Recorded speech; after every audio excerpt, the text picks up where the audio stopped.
This Yeah, their new true. coach brought shooting efficiency. Oh Yeah. man, this guy's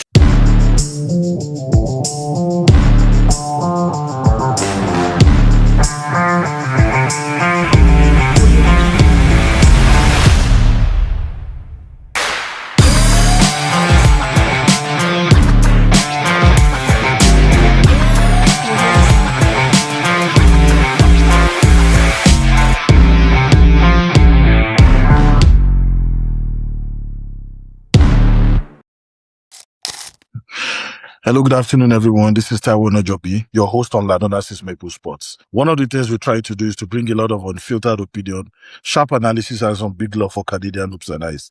And today's a bit different. We're going to be breaking down the NBA, a lot of drama that has been going around, transfer markets, bringing in draft capital, and preparations for the All-Star games.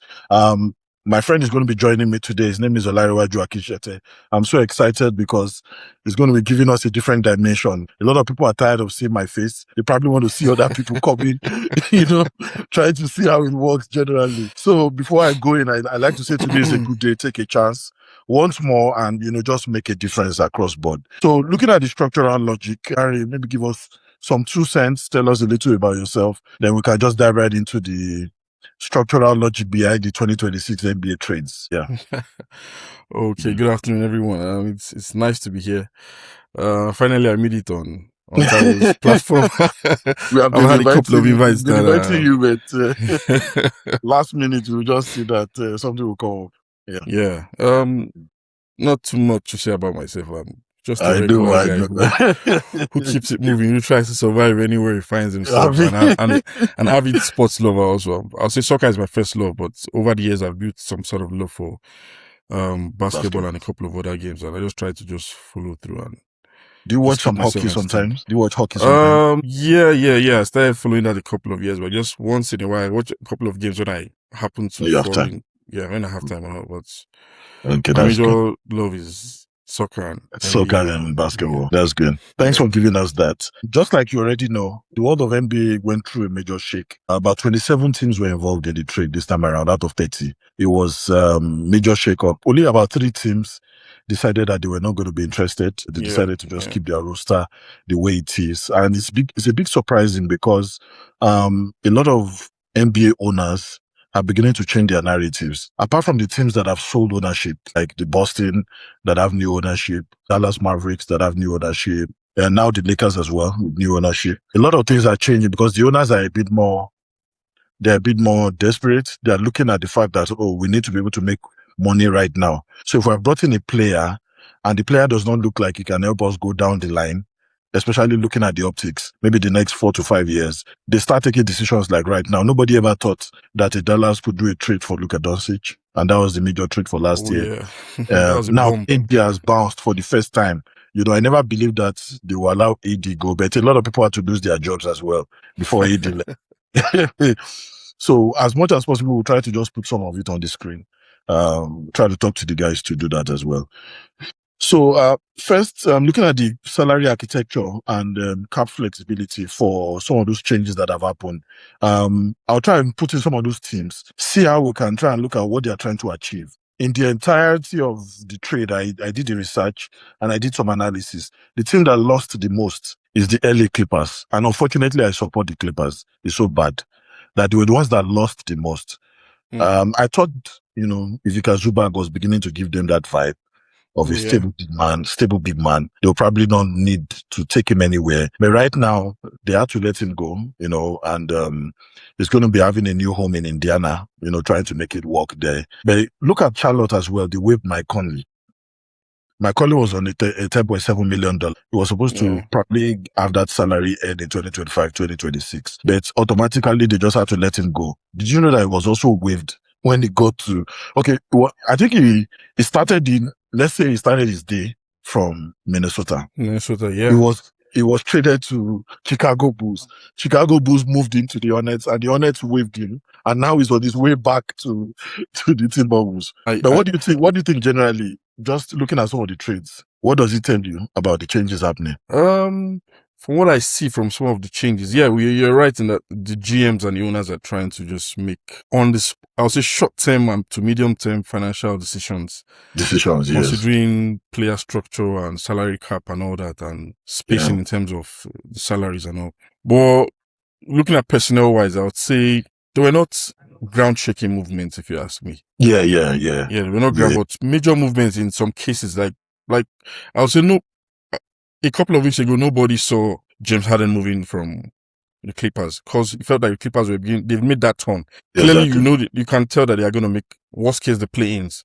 The way they're playing right now. Yes. From the first 20 games, we thought, no, these guys they are crap. Like the people on the other side described them, but they made a quick turnaround considering the personnel they had and started playing really well. And James Harden was kind of instrumental to that. James Harden and Kawhi. And all of a sudden, started hearing rumors of him demanding a trade, and that was kind of weird also. And for Zubac, apart from playing really well for them, the fans were even beginning to love him very much because he's a very decent player. Yeah, Decent guy, and this trade is also a bit disappointing for me because being a but I think being a Lakers fan, and I don't know, I just been caught in between the Los Angeles teams. It's like when I see decent players, I like to acknowledge them. Zubac is a decent center, one that anybody can have on his team. Seeing him traded away just felt like something wasn't right. And also, I want to say there are rumors of some big hammer going to fall on the Clippers. I don't know how and when, but it seems like everybody wanted to just jump ship at them. But I don't know, that might not be true at the end of the day, but there's just rumors flying around that. So. Rumors flying around, okay, that's true. I think it was the Kawhi situation, the supposed money laundering kind of thing. That was also, it was also bridging the league's rules when it comes to salary caps and all those things. But it looks like that thing is going to take longer than what I expected. Because they are presently still doing investigation. NBA has also joined the investigation. And they're trying to see how they can, if there are going to be punishments, it's going to be hard. It's going to come hard on them. Really hard, yeah. Whatever, the NBA and their standards. Because they've denied, they had the opportunity of coming out to say, okay, this one Trump, but they're like, let the investigations go on. Yeah. They are innocent. They never paid him above what was on the salary cap and all those stuff. But let's still see how it goes.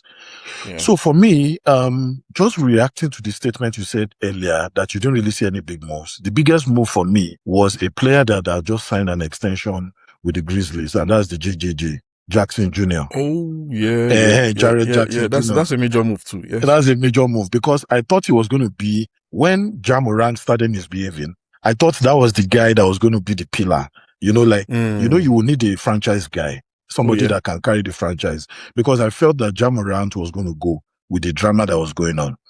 So JJJ, trading him as the first person. In fact, that was one of the early trades that was announced to Utah Jazz. Now, Utah Jazz is a team that the whole league was saying was going through a rebuild. But right now, it looks like Utah Jazz will be a team to really watch out for next season. Oh, yes. You just give them a very good piece. They just received a very good piece in JJJ. Kessler will be coming back. McKinnon, they practically have 5 starters that are between 6'10" and 7'2". Yeah, big guys. They don't have any really big guys. All of them are going to be tall. All their starters will be tall, including that young boy, K. George. K. George. Yeah, the guy is playing at a very high level. All their starters will be 6'10" and above. And I think the concept for Utah Jazz is they're trying to see how next season they're able to match up, because right now it's a league for the bigs. Even if you're it's a big man's league right now, it's a league for the bigs. Even if you have wing defenders, your wing defenders must be tall too, for you to even give yourself a chance to defend at a high level. So right now, most teams are going big because that's the only way you can challenge teams like the Lakers, the Timberwolves of this world, the Denvers of this world. The Rockets also. If you see even the Rockets, they have, I think that they have like the biggest starting 5. But the Rockets still lost yesterday. It was so annoying the way they lost yesterday against a very good Hornets team that's won 9 straight. Oh, that's one. They lost against Hornets. Hornets have won 9 straight. That's one team people need to look out for.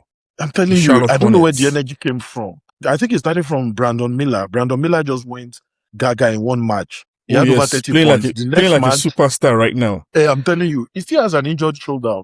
He plays with that white bandage on his arm. So he's not really playing 100%. And he's scoring over 30 points in each of their games. Imagine what he will do when he's 100% healthy. I'm telling you. So he's playing well, and it also affected the way their trades came. That was why they were able to give out. This Colin guy that we're Sexton. talking about now, Colin Sexton. Mike Conley. They were able to give him. Okay, They were Mike able to Conley. waive him. They And I waived him. think I think Mike Conley, a huge part will be down to his age. Mike Conley should be like in his 16th, 17th year, if I'm not. 17 going to 18.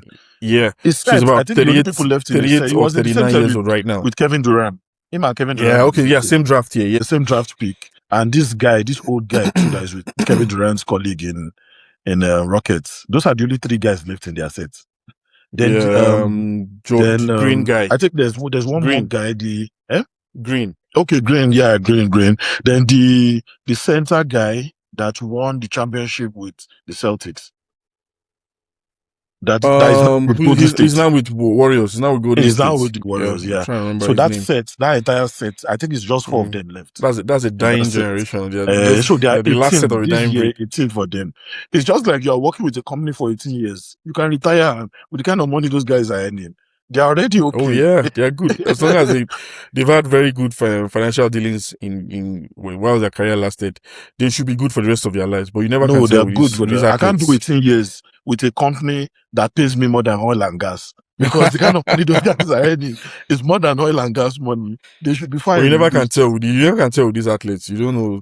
You can come up with a story can come up to me and say they're bankrupt or something. So that's financial dealings. I think it's also lifestyle. It's also lifestyle. Oh yes, a lot has to do with their lifestyle. A lot has to do with lifestyle. Yeah, I was surprised. I'm talking about going back to the Memphis Grizzlies. Yeah, if you ask me, I think I'm not sure. This is not something that is totally out there, but I think from a few things that I've seen and read and over things that have happened over the years, I think Ja Morant became, but like bad market, if you ask me. Yeah, because no matter what angle you want to look at it from, he should have been like you said, he should have been the first out of that team. Yeah. In terms of image and everything, he's not adding a lot to that team. He's not adding a lot of value to that team. But this is the one young man we know who's very athletic, who's skilled at any level. Is a potential superstar. 2-3 years ago, we felt it was going to be what Anthony Edwards is doing right now.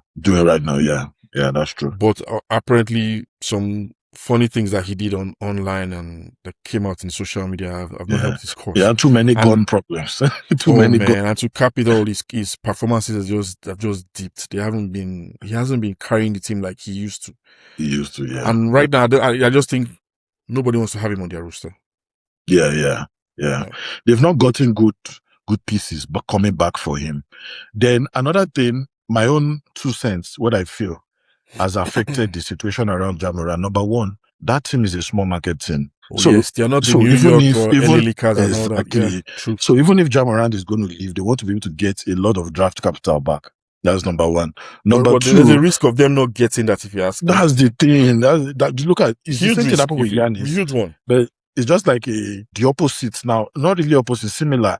Giannis is in Milwaukee. Milwaukee is a small market. Giannis has single-handedly improved that franchise. Yeah. But thank God that he doesn't have a lot of off-the-pitch drama like Ja Morant. You understand? Good for them. But despite that, if you have to go, teams will still prefer a player that's coming to that team without drama.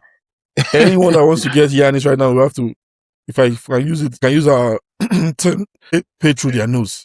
It's a lot. Some people are saying you have to give up a lot. The amount of draft picks they will get together with players on your roster that you have to sacrifice. It will be earth-shattering. It's a tough one. I feel for the league, especially the teams that are even talking to them right now. The ones that are trying to get Giannis. It's a lot of work because, okay, when I looked at some of the simulations, I'll probably not, be able to go deep into them today. I looked at some of the simulations for a Giannis level of player and his age. Because guess what? It's not yet 31, 32, like all these other old guys we're talking about. Yes, so he still has some prime years in his life. So if you look at it well, he commands at least 6 picks, maybe first round unprotected. As a first round picks, maybe 5 unprotected. Because if you look at what Mikal Bridges got, Giannis should get more than that. And for Mikal Bridges, he got at least 4 picks. You understand? First round. Wow. So second round, maybe one or two Bridges swaps. is nowhere near Giannis level. I'm telling you, Mikal Bridges got a lot of picks just to move to New York. That's why when they were looking at the simulation, if New York is going to go ahead with that trade. They have to give up Michael Bridges. He can't stay. There's no how. You know, for that trade to work out together with some picks. I even feel Golden State also has more of those picks. San Antonio has what it takes. Then Miami Heat is the last man standing because Miami Heat has a lot of picks as well. They have a lot of picks and they can go for that trade. But the best time for them to go for, I was happy they didn't trade him. Even though he's still injured, I don't know if he's going to come back. Well, now that they've played over 72% of their games as they're going into the All-Star. But most likely, it's better for him to go in the summer so that the club is happy, him is happy, everybody's happy. Because if the club gets something now, it won't be commensurate. It won't make sense. True. It will be something like a rushed deal, if you ask me. Right Rush deal, exactly. It's not even perfect timing right now. So I think it's not perfect time. In the off season. It's more like you are rushing teams. Now they have enough time. Even if we now get into the summer, Miami Heat has a higher chance because they don't really have any quote unquote superstar on the team anymore. Apart from Norman Powell, Bam Adebayo, and a few guys just keeping everything afloat. It's not really easy for them anymore. They started well, Yeah. They started pretty well. But I'm just thinking, like, just trying to imagine things, having a Bam playing alongside Giannis. Even Giannis alone himself is like three people. Even now. So playing alongside Bam with the other roster guys like Norman Powell and the rest of them. No, so automatically he also elevates them coming to their team. Yeah, yes. I don't know why, given the level of the coaching from someone like Spo is an experienced coach. He knows everything about basketball. So playing under that kind of person, man, is also good. It will pay them on all from all angles, but it's still up in the air. So it's not guaranteed that it's going there. So let's see what the next few weeks and months come up with. So I'll just rush through the new salary-driven moves.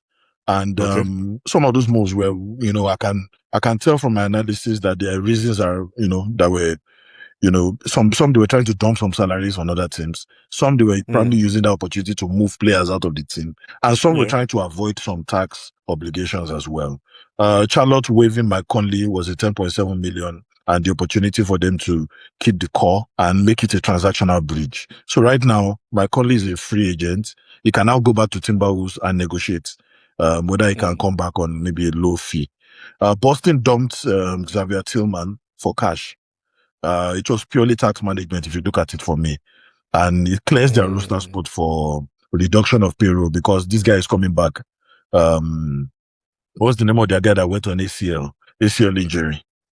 Jason Tatum will be coming back after his ACL.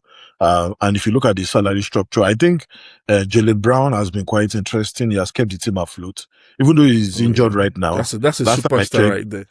He's the superstar. He's even scoring at a very high level. December, he had a 50p. I think he had a 50-point game in December, if I'm not correct. He's one of those guys that just went AWire and, had some good games in December. He was like, I think Eastern Conference Player of the Month in December. He did well. In addition to that, yesterday they came back from about 21 points down to Miami Heat, and they still won the game by 2 points. And he was instrumental to that. Their 3 points are dropping. Like, when they get going, Boston Celtics is a dangerous team when they get going.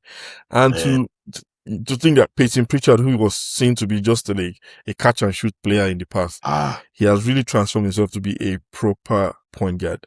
He's a proper and yesterday also marked the debut of Vucevic, the big Serbian or so from that moved from Chicago Bulls. Yeah. And I think that move from Chicago was to give them a bona fide center. They've not really had a bona fide center since the beginning of the season.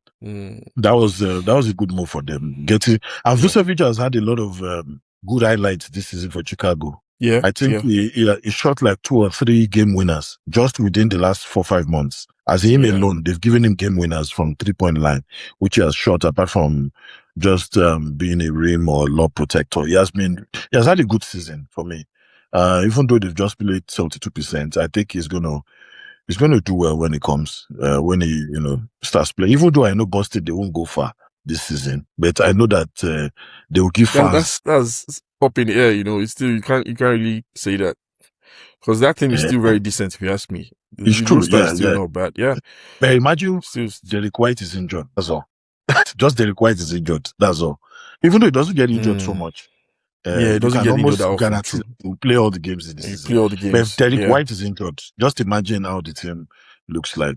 It's just one injury. Sometimes you just look at those teams. Look at Jason Tatum's injury. It led to trades Go on. of some of their key Oh pieces. man. It was a Even sad one. Kristaps Porzingis had to go, and just Even- injury to one superstar. Even So a player at the pedigree of Aaron Holiday had to go. exactly. Yeah. It is what it is, man. Yeah. But they dumped Tillman. I felt a bit emotional for Xavier Tillman because Tillman himself. Did you he used just to be read one of my the- mind? That was what I was going to Well, say.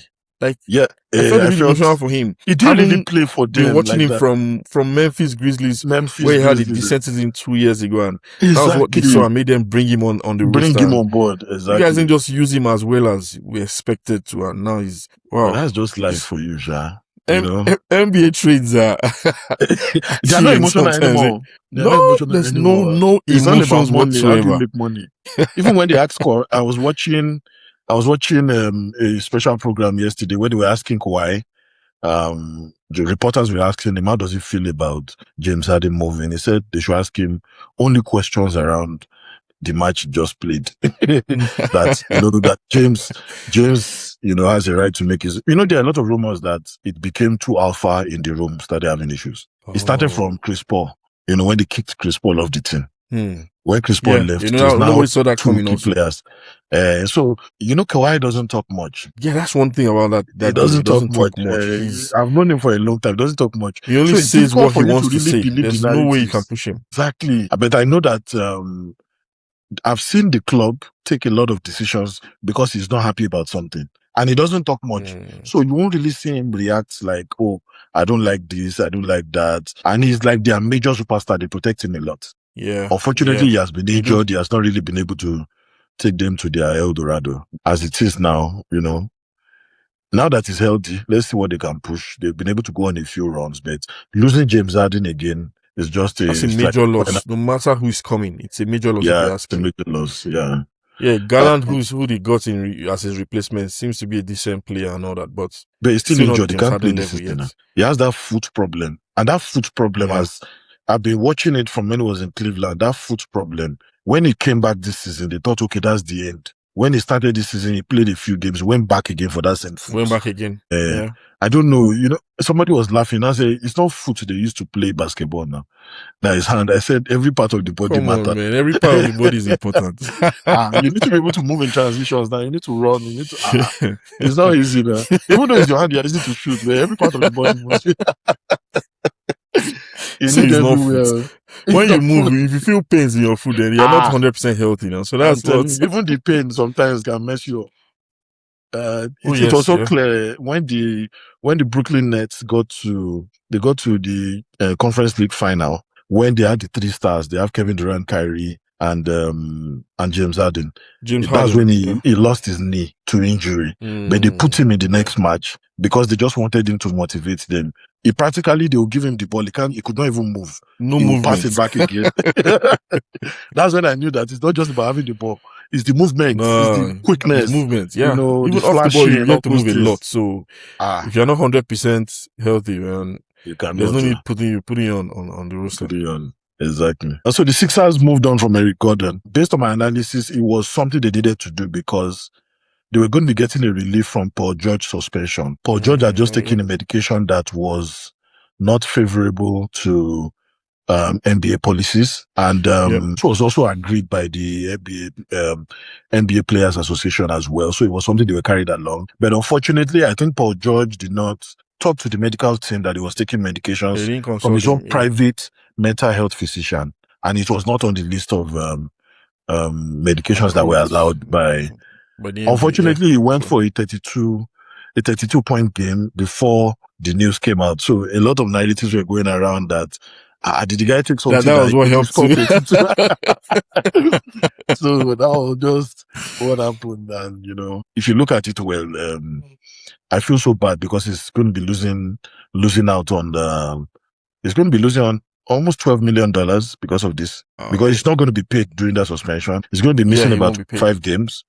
last I checked. And the way it's going presently now, the team is been able to convert that to some joy because right now they won't have to pay almost about 7 points, roughly close to about 8 million. I can't remember the figures right now. Close to about 8 million is what they will save from that. Then if they move on from Eric Gordon, they'll be moving to a different tax bracket. So they even save themselves a lot more money because Save a of that lot more money. suspension. Unfortunately, they would Right. not be happy because a superstar player who is earning good money would not be available to play for them. But automatically it moves them a bit more and Yeah, lower. but If on the they had gone financial ahead with side, this Eric it's a lot Gordon, more favorable. Yeah. a lot more favorable for them. Yeah. So I'd already been, I knew Eric Gordon was going to move because they were not playing him. So he had Nah, just been there for them. So for them to get that tax relief, it's more like a maneuver. It's like a cheat code. And they were able to get that, and Paul George just fell into that trap, and Eric Gordon had to yes, go yeah. so that they will move to a lower tax bracket. Tyus Jones too. The Magic traded him for cash. Orlando tries to. For me, I think they're just trying to avoid the future money to keep their books clean. From the way they just did that Tyus Jones trade. Let's still see. You never can tell. Hopefully, I've not really heard much about how he moved, but I feel that he's still going to have to move from where he was traded to. So some teams are preparing for second apron penalties as well. And some are trying to get off it. If you look at 2027, 2023 free agency, I also talked about teams that are preparing to tank. You understand? There are some teams that are tanking now. They are not like the Brooklyn Nets. Deliberately. They are losing 38 They know points. there's no hope. I did a video that was just frustrated. I was like, how can a team lose by 40 points? Abba. It's too bad. Lose by 40 points, So looking at the timelines, there are a couple of contenders now that did very, very good transactions, just like we talked about. Boston added Vucevic. That's good. Vucevic, for me, is not just a center. It's an offensive center. You understand? Yeah, I was going to say earlier that there's something as a big. I think it's something he also needs to improve on. Why was Boston Celtics are very good defensively? I think exactly. At least every 2 or 3 or 4 of their players on the court at any time. Exactly. Player has good defensive instincts, but I think he also needs to improve on his defensive rebounding. He hasn't been really good at that. Also, good. Yeah, that's true.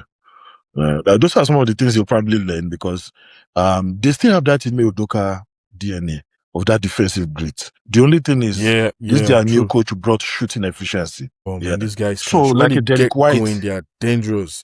Derek White can shoot from anywhere. Peyton Pritchard can remember shoot. that was Jalen Brown is a very good shooter on his day also. From San Antonio Spurs, it was Ime Udoka that brought Derek White from San Antonio. So Derek White, there's that DNA is there. Derek White also brought that thing to them, but right now their shooting efficiency has just added a bit of spice to that thing. Yes. So that was what helped them. Indiana went for Zubac. We also talked about it earlier. The Knicks added Jose Alvarado. At first, I thought, what kind of trade is this? Because Alvarado is not tall, but he's a good point guard. Man, but he gives for what he has lost, for what he loses in size, he gives it up. He gives it in efforts and he will never cheat you for effort. I like. Oh man, he's a badger. He's a badger on the courts. He can guard any guard. He will follow you. I can use that line. Those are the people they say they just gum their body on you everywhere. They follow you. Oh yes. There was one time, and there's a part that people don't really give him credit for. There's a side to his game that people don't really give him credit for. He's a very decent shooter too. No, he's a good shooter. Yeah, he's a good. That's why he can survive as a defensive guard. Because you can't be a defensive guard and you not be able to shoot. You understand? So because you're also bringing 2 ways. And that was why they had looked at what Jalen Brunson will be going through deep into the playoffs. New York definitely would know they're going to go deep into the playoffs. But you are going to need that kind of Alvarado. For a lot of postseason matchups, you need a defensive guard that can back up Jalen Brunson. Also looking at the fact that they allowed one of their supposed core defensive guard, Yabusele. They allowed Yabusele to go. You understand? Yeah, the French guy. The French guy. I think it was because there was something wrong. His contract normally was not supposed to allow him to go. Because, he came from Philadelphia 76ers. Very promising for them, but they had to let it go. But for that deal to have been possible, they needed to agree on some things on his contract, which was changed before he was able to go. So, I think it's also part of the reasons why they decided the defensive guard was important for them to get. Lakers only added Luke Kennard. Luke Kennard has been shooting lights out, 49, which is not bad if you ask me. percent 3-point shooter, very decent shooter, close to 50% so far this season after playing the number of games that he has played. It shows that their coach, JJ Redick, is very interested in shooting. He's very interested in shooting. The team, I said it in a couple of my previous podcasts, that the team is going downward. The reason why is the team is so fragile. If anything happens to Luka Doncic, the team is dead. And right now, he's even nursing a small injury. You understand? It's not really serious, but it's just a small injury. If anything happens to Luka, LeBron alone cannot carry that team. LeBron he's gone past that level where he can single-handedly carry. Right now, he's just grateful. He's just thankful. If you ask him in any, still in rotation. If they are doing any what they call these media shows, or they just ask him about the NBA if he appears anywhere. We have reporters asking him. They say, "What do you think about your 22nd year in the NBA? I'll be 23rd year rather." He will be saying, "No, I'm just thankful and I'm grateful." Oh yes, that's his outlook to the game right now. Yeah, he's at that level right now. Yeah, exactly. True. Right. Yeah. Obviously, it's Luka's team right now. It's Luka's team, no doubt. Right. No, it's Luka's team. But Kennard is a good addition. He's a bit of a journeyman also because he's been around the league for a while. He has moved along, a couple of teams in the past few years. Yeah, remember, he's a very decent shooter from the Clippers too. Yeah. Before he went to Grizzlies, after a while, now he's back to the Lakers. So it's just the timing for them. Lakers, they need shooters. They are not, apart from Luka, nobody is really shooting well. And the moment AR went on injury, Austin Reeves also is in. Austin Reeves went on injury, the team was exposed. So that's when Luka had to be scoring 50. Well, he came back with a bang, 23 points in about. No, he's still good. They still need him in postseason. In fact, that guy was undrafted, He has had a very good story. I like the fact that he's growing the way he's growing. And because people like LeBron are mentoring him the right way. So looking at the rebuilding and adding of youths, especially for teams that are looking for picks, Memphis traded JJJ just like we talked about earlier. And I think it's a full pivot rebuild for them. The Grizzlies have accumulated a couple of picks now. I think they have close to nine picks already because they are trading their guys and they are keeping those picks. They want to use those picks. Nobody knows what they want to use them for. Chicago added Dillingham, Miller, and Dieng. A lot of youth is coming back to Chicago. And I also feel Chicago is my second team that has lost a bit because they've had a lot of decent players who just move through Chicago and they still finish 10th every year. So I don't know if this will move the needle. I really don't know. DeMar DeRozan moved on. Lonzo Ball moved on. I even heard that Lonzo Ball was waived again. Cleveland traded him to Utah. I think he has been waived again. That was the plan. So now that he has been waived, he's now a free agent. He now has to go and renegotiate because they are probably going to pay him off and see whether he can probably go back. So right now is LaMelo Ball. That's the only ball player in the league now. He's the only ball in the league. I'm telling you. Yeah. And their last born that, played for Charlotte briefly, but couldn't get a team, has gone into music. He has gone into music now. Yeah, I think he just that was doing pretty well on the charts. He's actually the middle brother. He's older than LaMelo. Oh, he's older than LaMelo Ball. Okay, he's second born. Oh, that's good. Yeah. But he has not been able to break into the league like the other brothers. Yeah, funny enough, because 3 of them were on their high school team. They were 3 superstars. That was where the whole world got to know about the Ball brothers. But unfortunately, out of the 3, he's not been able to get into the NBA. He was in the G League at some point. I don't know. He played in G League. He also played in Australia. Their father allowed them to get that flexibility to play around. Yeah. Even LaMelo Ball played in China or Japan or somewhere. He went to Estonia at some point also. Exactly. They played around Europe. He was in G League. He played in G League for a while. But I think also, if you look at the way the draft is, if a team is going, so for example now, my own understanding of the draft is, if we're going to be going for a first round pick, the team will probably look for a guy that fills in the spot that is suffering right now in this year's pick. For example, now if a team like the Brooklyn Nets are going into the draft pick, they need a good center. So if they see a young guy and because they're going to get picks because they are not doing well this season. So they'll get a lot of draft picks being assigned to them and stuff. So if they're going, they need a good center. For point guard, they have a couple of disgruntled point guards, like the Thomas guy that is still playing at a high level. And nobody's buying him. That's the thing. Talking about Cam Thomas. Nobody's buying him. Brooklyn Nets. Why would you let a guy at that level go? The problem is they've not still been able to agree on his a proven scorer. I'm telling He's a you. proven scorer, and you have Michael Porter Jr. on your roster. A combination of those two guys can do a lot for you. Just back them up with decent guys. Maybe it's a financial decision that details will come out later, though, because it doesn't make any sense to me if you ask me. If you get a Camp Thomas, put him on a team like a Detroit right now, or even a Golden State. Yeah, that's true. He's a young, proven goal scorer. He can get you 40 buckets a night. That can be going overtime. Yeah. So why are you letting him go? He's just, that decision just still doesn't sit right with me. Well, but still, what do we know? We're on the outside. They are in the inside. They know where they're heading to. So I know that last year I followed him up. He was unable to agree a contract with them. There were some modalities that they couldn't agree on. So that's why he's still on the team. And that's why I think he's on a qualifying contract now, which means that once this contract ends, he's a free agent. Because they couldn't agree on an extension. Yeah, he's on a qualifying contract now. So once this contract he's going to get snapped now, up. If nothing happens on their side, he's going to get snapped up by a serious team. I know, even for LeBron James, he dealt with the Lakers last season now.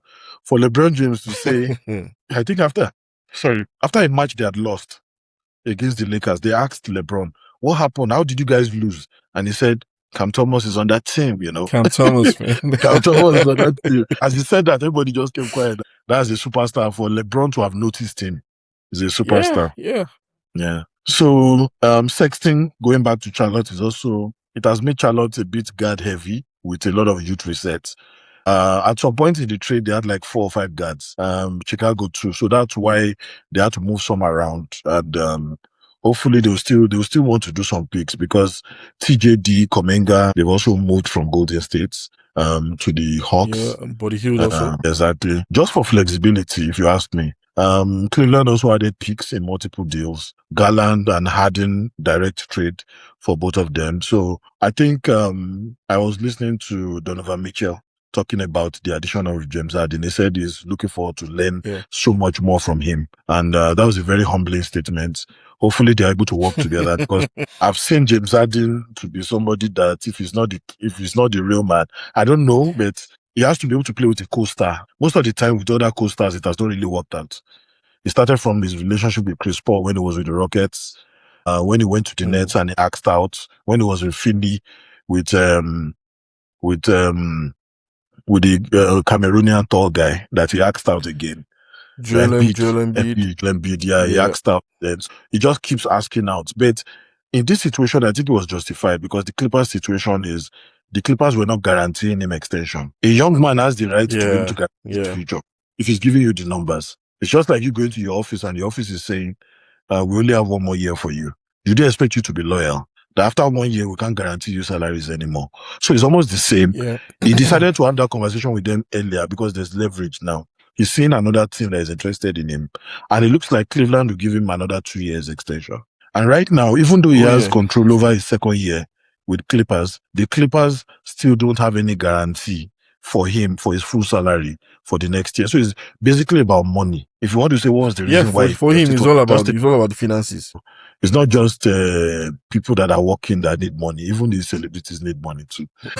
So money can make them move. I'm just telling you that it's possible for money to make them move. Of course, money is at the forefront of most of these decisions that they make. It's a huge for a factor. billionaire to put $7 billion into a basketball team. So you'll be wondering, why are billionaires putting so much money inside a basketball team if the basketball team is not going to give them some good profit? You understand? So money is always involved. Yeah. Money is always at the so forefront. Teams in the middle, if you're looking at direction, teams in the middle, Dallas, they can't really make any noise because they've moved on from the AD super team. I think the AD experiment didn't work for them. Kyrie is still coming back from an ACL injury. Washington also, they've gone to some kind of competitive retool and rebuild because Trae Young that has just joined them is not healthy. AD that has joined them cannot play this season. So it's mostly for next season. And now, I used to call Washington a dumping ground before, but I want to see how they would look like next season. Because they have an elite Trae Young next season, healthy. Yeah. You have AD healthy next season. It will be a different ball game entirely. And they still have Alexa rising up. You know, a couple of top guys. Youngster. Even though I think they've allowed Washington, this is Middleton is going to the Mavericks. For Washington, this is like a volte face, if you ask me, in terms of aspirations. Because, like you said, Washington is seen as a Siberia of some sorts for basketball. It's if you true. go there, you get forgotten. Or with the arrival of someone like Anthony Davis and Trae Young. Trae Young actually wanted to join that team. Not even that they were So happy. I think they were excited. Yeah. He himself was surprised. It was like So the way next they season, embraced the fan base. oh yeah, of course they'll be very happy. Trae Young is not. He's a superstar in the making. He's a He's a superstar. very They've decent not player. had too many stars. He's somebody that can elevate their game in terms of Exactly. playmaking and all that. And if they can keep, which is also up in here, if they can keep Trae Young and Anthony Davis healthy, the sky is the limit for them. But you never can do. Anthony Davis can be clean, can be washing plate and get injured and be out for 3 months. It's true. Given his records and all that. So, yeah, but it's a good trade for them, if you ask me. If they can get those guys to be up and running and healthy as safely as possible. Exactly. Yeah. If you also look at the way the league has gone, there are some teams that they try to balance their assets. And just like we've talked about, they were able to get some picks and good players. Memphis, so far, I was trying to remember the number. They have about 13 first-round picks in 7 years now, based on trades they've done. Wow. Including Desmond Bain that's that cool. went to Orlando. Yeah, went to Orlando. Desmond Bain. It was when Desmond Bain went to Orlando, I knew something was going on in Memphis. You understand? Something was going on. Now they have 13 first round picks. They have totally dismantled the 2002 those guys. 2022, 2023 team that we all felt was going to be in contention the next year. I think it's only season that deal with them. Only Ja Morant is the one left right now. They've pushed out Brooks, they've pushed out JJJ, they've pushed out Desmond Baines. Exactly. Even Xavier Tillman that was on like a role player, then they've pushed him out. They had to let him. So they are quietly rebuilding, and maybe when Ja Morant's his contract runs out, they might just let him go. No, Ja Morant. From what I hear, there's a risk of him being out of the league if things don't improve. Yeah, if he doesn't improve, dramatically, because of his image is not anything to write home about. Yeah, nobody wants him. I'm trying to see who will take the next risk on him, because it now depends on what team wants to take risk on you now. Right now, it's so bad that the story has gotten to a situation of who is going to take risk on you. It's easier for a team to take a good player that is injury prone than for them to take a player that has drama, a lot of drama outside the pitch. Yeah. And it's now still injury prone again. Because his numbers have gone down. His 3-point shooting has gone down too. Since his injury, this season he has not really shot well from 3. You know, his drives to the rim have reduced because a lot of his injuries came from maybe you are going on a drive and you fall off the rim and you now have an injury. So he has reduced that. So now he's forced to take a lot of mid-range or 3-point shooting, and he's not effective in that. We know Ja Morant to attack the rim, you understand, or do some aesthetics around the rim. That has reduced over the years. That is because that flying about thing has reduced. Remember what happened to Derrick Rose? Similar thing. Although he hasn't been unfortunate enough to have those kind of serious injuries. He hasn't ruptured his ACL. I don't think he has ever ruptured his ACL. But I think all those moves has reduced, and his off-court activities haven't even helped his cause at all. It's true. Everybody just sees him as the bad guy of the NBA right now, so no one wants to touch him. Exactly. But funny enough, he still kept his contract with Nike, the Ja. They still did the second version of his shoes. So from what I'm seeing, he's still a marketable product. I guess the sales are good. Sales are good in Tennessee. The whole city of Tennessee buys his shoes. So they kind of like him. Shoes. And most of those football clubs, not really football, basketball franchise as an organization, they don't want to hurt the fans. If the fans are able to resonate with a player, that's exactly Dallas. If you look at what happened in Dallas today, people still wear Doncic's Dallas jerseys to go and watch matches inside the Dallas arena. It's so funny that you still wear Luka Doncic's jersey to go and watch Dallas matches when Luka is no more there. He's gone. And that's how much that tells you a lot about the impact it's had on that team and the city. Exactly. So players are able to, resonate with the city a bit more. And any franchise that messes that up is going to be in trouble.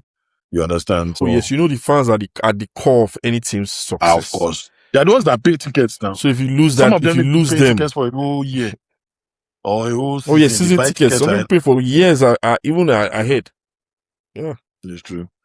So Zubac moving to Indiana, he also went with Kobe Brown. Kobe Brown was very promising for the Clippers as well. I thought Clippers were going to be able to keep him, but they had to put him in the trade as well because Matt Turin was going the other way. Matt Turin now, the Canadian guy. He played well the in Canadian finals. guy. The Canadian Oh, guy. He very played well in decent player. I finals. like him. He's Very yep, solid guy. yeah. I'm just looking at, Solid player. would he really move the needle for the Clippers? You know, even though it's more like an exchange that happened between him and Zubac. But I don't really, he's a very tough guy. He's defensive, but at best, he's just a weak defender for me. You understand? I don't really see him making a lot of noise. You get, so positional rebuilding we and you need rebalancing was what they were looking at. yeah. But what do you think True. about the market On his dynamics? own, he won't move, he won't be ground shaking on his own. But in combination with people like Kawhi and Brook Lopez and the other guys on the team, he can do a lot. He's a pretty decent player on both ends of the pitch. A very good defensively also, and his shooting is also decent if you ask me.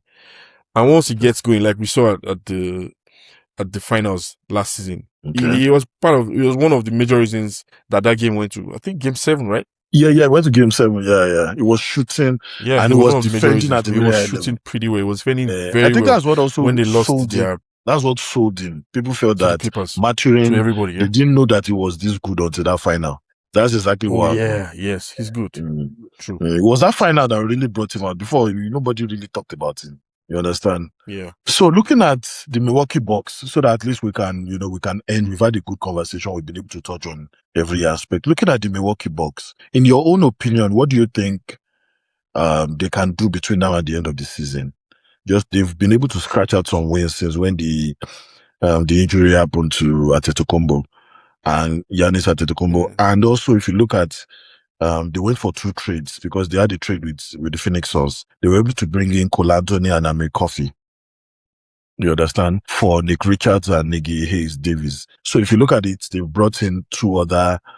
Cole Anthony for me is more of a backup guard. Cole Anthony is more of a backup guard for me. Amir Coffey is more of a wing guy for me. So bringing in those guys, they sent Cole Anthony and Amir Coffey to Phoenix Suns, and they brought in Nick Richards and Niggy Hayes Davis. You understand? Okay. Cole Anthony it was not sustainable when I even saw the trade. When they first brought him from Orlando. We're thinking that maybe it's going to work out, but at the end of the day, they saw that he just couldn't work out. I was thinking he was going to get the opportunity to be the starting point guard when they lost Dame Lillard. When Lillard went back to, remember, nobody's even talking about Portland. And that team is playing very well. Yeah, nobody. Nobody's talking about Portland. One of the few teams that have beaten Orlando, OKC. OKC, yeah. And San Antonio Spurs have beaten OKC too. That Portland team. Avdija is now in the All-Star. He's an All-Star now. He's an All-Star now. Yeah, that guy is playing lights out. Now. That same team has Drew Holiday. Dame Lillard is coming back next season. Nobody is saying that. Yeah. And they're still winning at the way they're winning. Henderson just got back after his long-term injury layoff also. So the NBA is in for it. There are 3 teams I see that there are 3 teams, if you ask me, that next season might pose more threats than they usually do. Yeah. Portland Trail Blazers. I think Utah will be crazy next season. Washington Wizards. Oh yes, Utah Jazz. Charlotte Hornets too. Charlotte, you see an improvement in their game. They're chasing Chicago for 10th position now. They are chasing Chicago for 10th position. So they might just make the play. They might just make the play. They're chasing Chicago Bulls to kick them out of that 10th position. I've not looked at the table since the matches yesterday, but it looks like they are the team on fire now. There's one guy they call Kunopo. Yes. There's one guy they call Kunopo.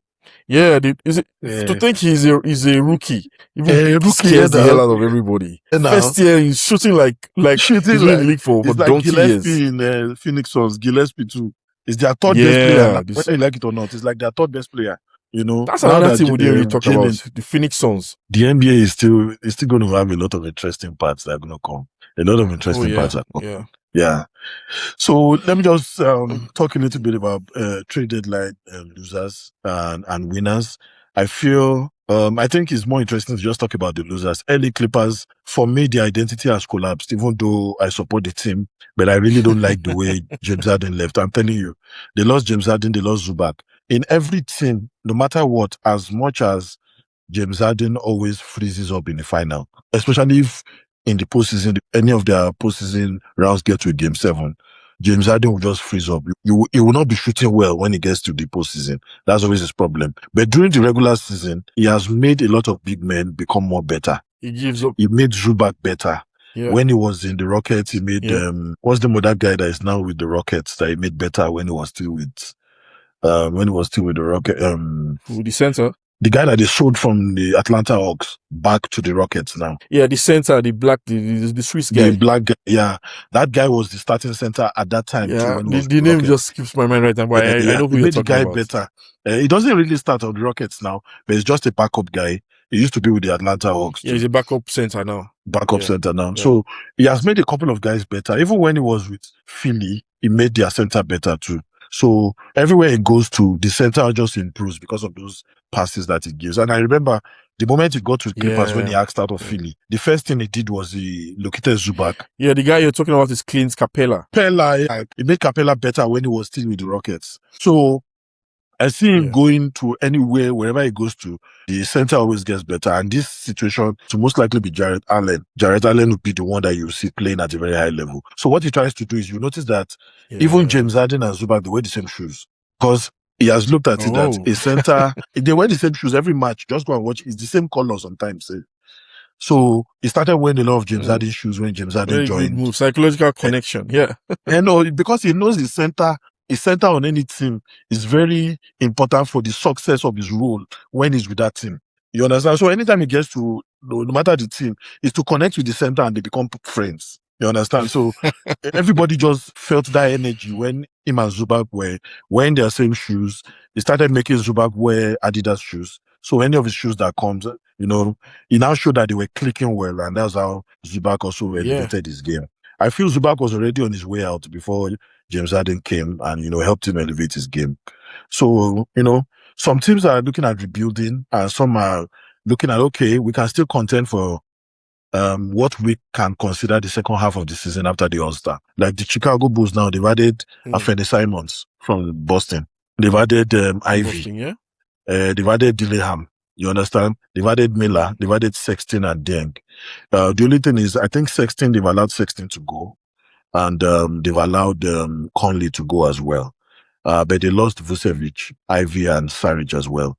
They've added some picks, and they feel that they have what it takes to be able to contest this, remaining. But right now, at some point, when the trades were going, they had like 7 guards with them. We're like, they can't keep 7 guards. So people were going to go. Sexton has also... Yeah, I'm not sure if Sexton... A couple of them they had Sexton to Ayo Dosunmu. Okay, yeah, they got Dosunmu. Yeah, Dosunmu has gone. Dosunmu has gone back, has gone to Timberwolves. And also Kobe White also went to the Hornets. Okay, Kobe White has gone. I didn't know that. I thought that was a huge loss for me.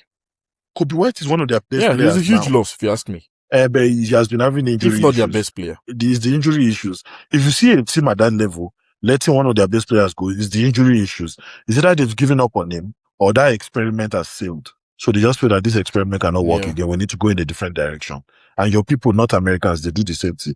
They just go in a different direction. You know that well now. So, well, they have, as a compensation, they still have the Australian Josh Giddey. Who's a pretty decent guard also. So remember Josh Giddey in the postseason? I guess he needs to step up. Before they could extend his salary, his contract, it took a lot of back and forth. At some point, they almost lost him. Before they gave him 100 million 4 years. Yeah. No. I think they gave him 100 million 5 years because he'll be earning about 20 million per year. He scored a very good goal against, a good basket against Lakers last season from mid-court, about almost 50 feet. About 45 feet or something. So he has what it takes to give them. He's a very decent guy. He used to be with the OKC. Yeah, OKC, yeah. It was when he left OKC was able to get to the final. That was they now won the title. So people are saying he was a weapon fashioned against them. As he left them, that's when they go to that's how they got to find out when they left you. So now, Golden State, what do you think about this Porzingis move? What's your honest opinion? Porzingis coming to OKC. Coming to Golden State, rather. Coming to Golden State. Yeah, we all know that Golden State has always needed a big man. Even though Draymond has always been playing that, sometimes he plays that position of a center for them. But we know he's not a traditional big man because he's about 6'8", 6'9", I think, also. So Porzingis, yes, he's a good addition if you ask me. He says if he stays fit, he's a good addition. He's a big man that can space the floor. He can shoot very well for a big man. Can shoot very well, No, he shoots well. He can be some sort of a rim protector also for his size. He can put his body about and all that. He's a very decent player, very good player, but he just doesn't stay around for too long. He just gets injured now, comes back again. So for them, another, like I said, the clause is if they can keep him healthy, he's going to be really good for someone like Steph, who's despite his age, still has prime playmaking abilities. If you ask me, Yeah. Steph is still very good. So he needs all the support he can get. Kristaps Porzingis is a good addition, if you ask me.